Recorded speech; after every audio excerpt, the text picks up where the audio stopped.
for joining us today. I'm so excited to be here, especially to follow the Honorable President of Israel, and wishing you a warm welcome here to Tel Aviv and the Cybersecurity Conference. This is the 5th year we've had the annual Cybersecurity Conference, and I'm always excited and honored to be a part of it. And before we get started with our Game Changers and Trendsetters session, I want to remind everyone that you didn't only come out here to learn about new innovations and trends in cybersecurity. We also have a raffle. So if you signed up and if you provided your details at the Tel Aviv University Cybersecurity Center and the Yuval workshop desk at the front, you will be entitled to participate in a raffle for a very special set of electric cyber bicycles. And the winner of that will be announced later today. I was asked to remind everybody that if you haven't signed up, please do. And in our next session, what I would like to talk to you about and what we would like to do today is to offer you a glimpse to the future of cybersecurity. For this session, we handpicked trendsetters, people from all around the world that are influencing the way cybersecurity is being shaped and what we're going to see in the next few years. In the past day, you heard about going beyond the Internet of Things. You heard about these new types of attacks. And I think if there's one trend that we can all probably easily agree about, it's that sometimes it could be a matter of time before your organization, your company, your family, or your university becomes affected with a cybersecurity issue. In fact, stop me if you heard this one before, but some of my fellow cybersecurity professionals like to joke that there are only two types of organizations out there. Those that have already been attacked and those that just haven't realized it yet. The joke would have been perhaps funnier if this was not our reality. This is the truth. Cybersecurity now affects 100% of organizations worldwide. What can we do about it? Well, like the previous speaker said, it might be a question of time before your organization becomes attacked. But what we'd like to do today is talk about how these things are happening and what are the technologies that are making that possible and the technologies that will shape the future of cybersecurity. I can tell you that when I started out my path as a cybersecurity researcher, as a hacker, about 20 years ago, new technologies like PHP and HTML were all the rage. Now they're already outdated, but they're still affecting our reality. And it will be lines of code, technology, software, hardware, that will influence our future. On that we can count. And with that, I want to ask you, earlier many said, how many of you speak English, Hebrew? I'd like to ask you, how many of you speak Java? Because Java is right now the most popular language on the planet. Billions of devices today, not in our future, but today, speak Java. And not just on this planet, on other planets as well. The Mars Curiosity rover, sent by NASA to the red planet of Mars, also talks Java. And although Java has been around for quite a few years, it's still the source for a lot of the security vulnerabilities and the problems that we hear discussed every day. And so this is the trend that I want to present to you today. I think the future of cybersecurity is going to be about these same vulnerable technologies, software environments, and operating systems that we've all been relying on and using for the past 25 years. But it's also going to be about these technologies: radio, GPS, GSM, energy production systems, smart cars, smart planes, everything is going to be connected.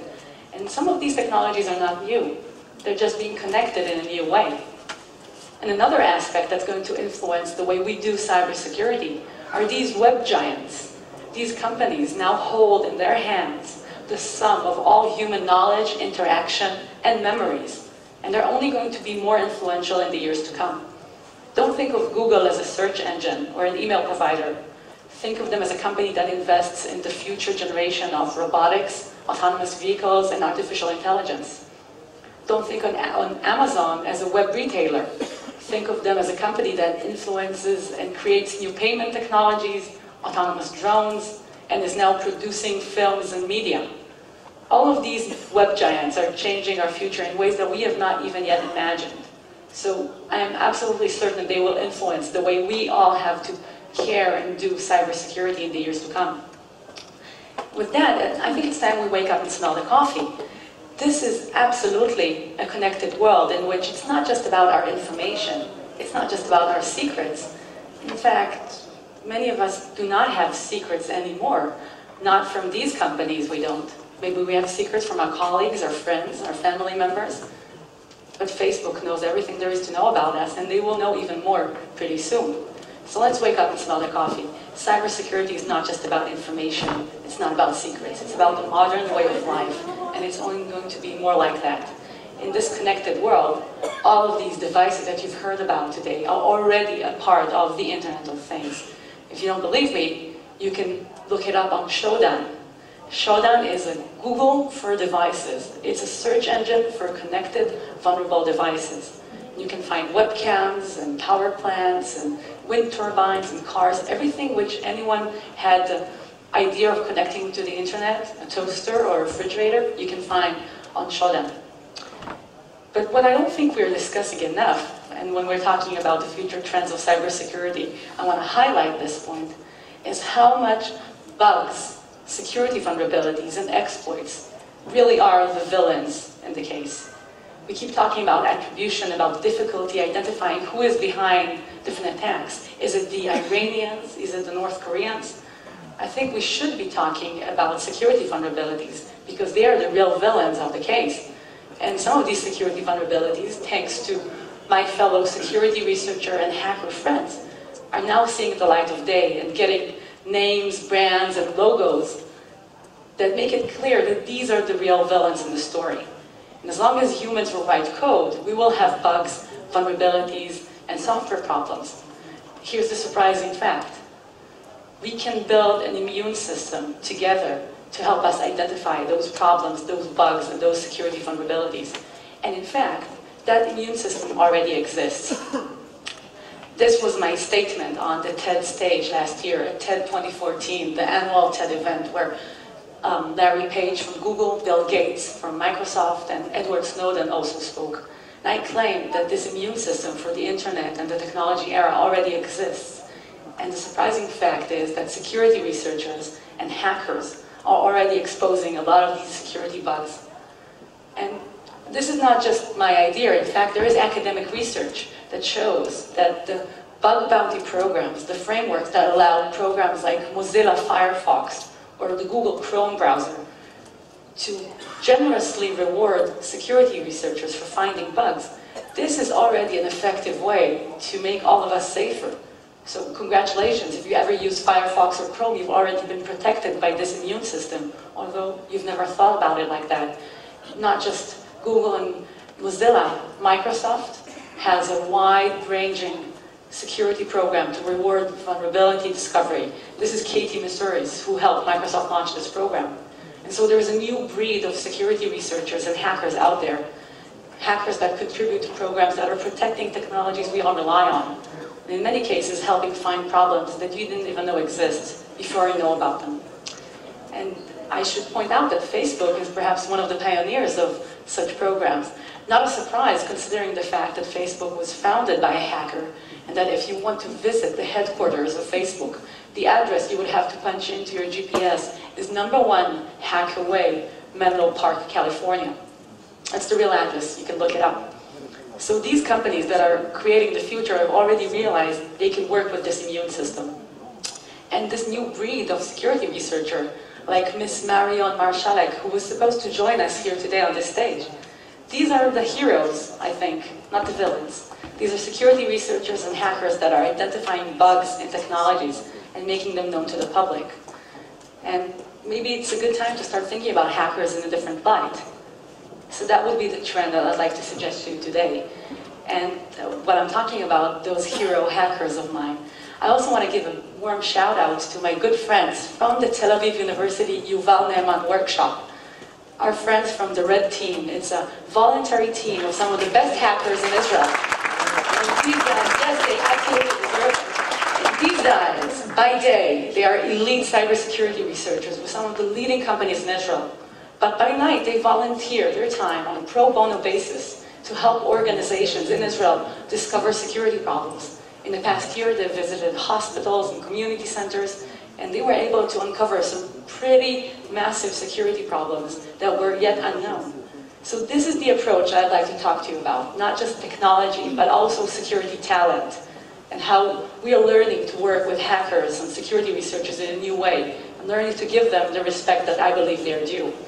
And with that in mind, I'd like to also remind us that in the next few years, we're going to need 1 million security professionals to fill the gaps in the cybersecurity workforce. This according to a report by Cisco. So if you're already here, congratulations. But if you have a daughter, a niece, a cousin, a brother, an uncle, an aunt that is even somewhat interested in cybersecurity, now is the time to send them to school here at Tel Aviv University or somewhere else to learn about how to become a cybersecurity professionals. Because that is a primary trend of the future, and that is we're going to need that workforce with us. Now, I want to bring all of this together. You heard in the past few days about how we're living in connected times. So the first trend I want you to take away from us, from this session today, is that we have to think about ourselves as living in one connected ecosystem. It's not just one organization, one university, or one household as an island. We're all together in this. And if we are all together in this, it's high time we start collaborating and sharing and innovating in how we talk about security challenges and solving them for the future. And we also have to focus on building that future security talent. Not just technology, but also the people that are going to save our future. That's why I'm also proud to tell you that Tel Aviv University and the Yuval workshop has, in each year of this conference, also had a unique session for the youth, the next generation of cybersecurity warriors and defenders, where we talk about these problems of the future, and we try to help high school kids, boys and girls, to find their way in this field. And with that in mind, I'd like you to think about these trends. What is going to change in the next few years? And I'd like to invite our next speaker to the stage. And as he comes up to the stage, I'm going to tell you a little bit what he's going to tell us all about. So our next speaker in this session is Mr. Nick Prococo. He's a vice president at Rapid7. Now, many of you maybe have not heard about Rapid7 before, but I'm going to tell you, they're the people that developed Metasploit, a very popular hacking tool. They also built a lot of other important security technologies.